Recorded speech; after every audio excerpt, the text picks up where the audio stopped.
Now, from our very first video, we know that there are three sails on the Bandit IF. You have the mainsail, the jib, and the spinnaker. So first let's talk about controlling the sails. On the IF there are actually three methods. First method is by using the Bandit IF HUD. Now the disadvantage to using the HUD is, first of all, since it is an attachment to the avatar, they're known to disappear after a sim crossing. It may come back, it may not. I also find that the HUDs can be quite laggy and slow to respond, particularly right after a sim crossing, and they have a further disadvantage of requiring the mouse, and that requires the use of one entire hand. Second method is by typing in nearby chat. You see a lot of people using this, and it works fine for some basic commands like raising and lowering sails. The problem is if you happen to mistype or misspell or have a letter lounging in your chat bar and you enter something like this, nothing happens. Now, better option is to use gestures and the keyboard to do all of this. If you're new to Second Life, a gesture is simply a stored command, helps do a lot of things like trigger animations or type something in chat. You play a gesture by hitting either a single program key or use a combination of Shift plus a program key or Control plus a program key to activate the gesture. The nice thing about gestures is that with just a little bit of thought, you can control a lot of different boats using the same keystroke. You don't have to remember the different commands as you move from one boat to another. You just program the same key to do the same thing on different boats. Now here's an example of that. I have two different gestures from two different boats, both using the F3 key to raise the jib. The one on the left for the Bandit IF and the one on the right for the Trudeau 12 meter. The Trudeau 12 meter has a two-step function to raise the jib. Much easier just to remember, F3 raises the jib. You simply activate the gesture for the boat that you're going to be sailing. Now let's take a look at a couple of things on this gesture before we proceed. This gesture simply enters something in nearby chat. In this case, it's the same command that we would type if we were wanting to cycle the jib. The /29000 is called a channel, and this happens to be the default channel to which the Bandit IF responds. Now you can use other channels, but if you do use this /29000, then if you crew for another boat, your gestures are going to work on that boat. It also keeps the chat internal. By that I mean without the channel, it would actually type in chat and would be visible to anyone within chat range. Might not be a good thing if you're racing, and keeping the chat internal also reduces lag. So let's look at some gestures, and it'll give you some great ideas on how you can set up your own keyboard. With these, simply by hitting the F2 or the function 2 key, I raise or lower the mainsail. F3, I raise or lower the jib, and F5, I raise or lower the spinnaker. But wait, you're going to go, wait a minute, why did you skip F4?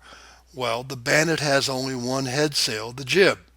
Now some boats, like the Trudeau 12 meter, have two head sails, a jib and a Genoa. I use F4 for the Genoa on all my boats. Commonality is the key, makes it a heck of a lot easier to remember what you're supposed to do.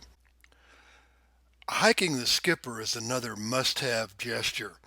Now the IF actually requires 6 position changes to go from fully hiked in one direction to fully hiked in the other. This really gets to be cumbersome during certain maneuvers, so I programmed 2 keys to do this in one keystroke. This one uses hike -6 and hikes all the way from starboard to all the way to the port side of the boat. Change the minus to a plus and you go from port to starboard. Now there are times when you want to move part way, so I use the shift key to change it from 6 positions to just 1. Now one thing that is really nice about the IF is that it allows you to even change the way the scripted keys work. Now, an example is the down arrow or the up arrow keys. Now these keys, as we know, control the mainsail, and there's a pre-programmed set amount that will change the angle of the sail. If you want more or you want less, just create a gesture using those keys and set any value you want. Now if you want to just finely tune, you can use the shift or the control qualifier key with those arrow keys to use a different value. Very, very flexible with the gestures on the IF.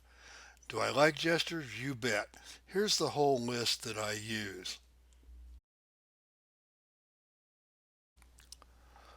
Let's take a look at the two most widely used keyboards. Now, English speakers generally use the QWERTY keyboard, and many non-English speakers use some variation of the AZERTY keyboard. What I'm going to discuss is applicable to both of these with just a very slight variation. And what I'm going to suggest is that you use the WASD keys to control movement. With the AZERTY keyboard, you use these keys instead, but notice they are in the same position on the keyboard. Now both keyboards require that you make the following setting in Firestone. Preferences, Move and View, and then select pressing letter keys affects movement. Now in addition, users of the AZERTY keyboard also need to select Use AZERTY Keyboard Layout. This setting allows these four keys to mimic the functions of the four arrow keys. Now once I've done this, I'm able to steer the boat with my left hand using either the A and D key or its AZERTY equivalent, and with my right hand using the left or right arrow key. Now the IF requires you to trim the mainsail and the jib separately, and on the keyboard the up and down arrow keys control the mainsail, and page up, page down keys control the jib. If you're using your left hand to steer, it makes it very easy to move both of these sails at the same time. So that's how I do it. I use gestures to raise and lower the sails, the keyboard and gestures to steer the boat, hike the avatar, and adjust the sails.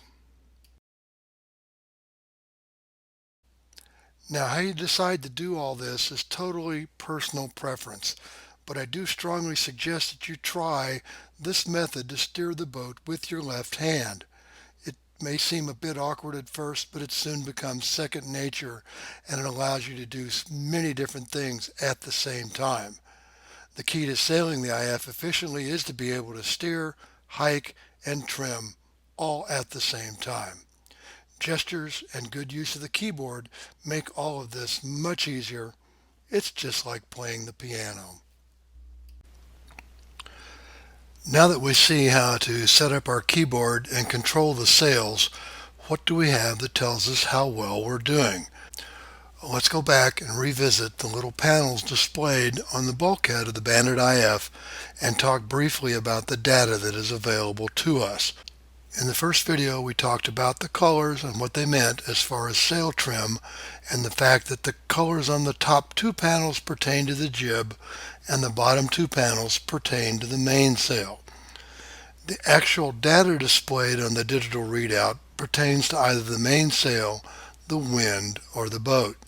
There is no data readout for the jib. The upper left panel displays the angle of the boom, which is really the angle of the mainsail relative to the center line of the boat. If you let the sails out, the boom angle increases.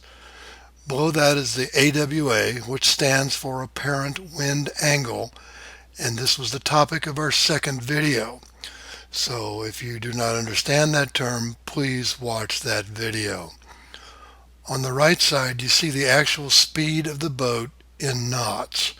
Now a knot is 1 nautical mile per hour, and a nautical mile is approximately 6,000 feet. The screen on the bottom right shows the speed of the apparent wind, and this is also given in knots.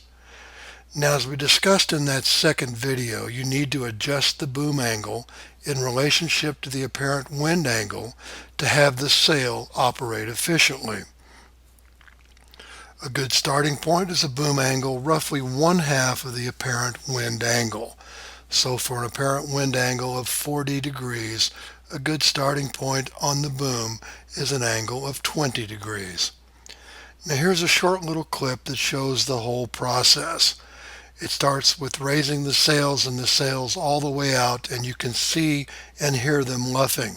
The screens are going to be all red. As we bring the sails in, you're going to see the colors change from red to yellow to green, and as they reach proper trim, you'll hear the sails pop as they are pulled into their aerodynamic shape. Note that the telltales streaming back show us that we have smooth airflow over the sail.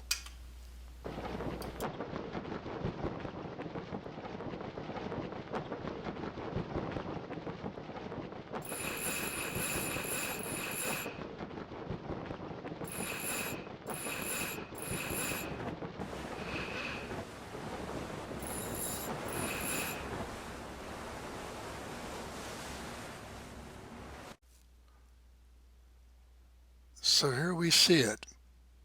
The data panels are green, the sails are not luffing, and the telltales are streaming. All is good with the Bandit IF. Now in our next video we're going to cover the specific sails and how to take the boat from point A to point B, even if point B happens to be directly into the wind. See, I told you, it really is just like playing the piano.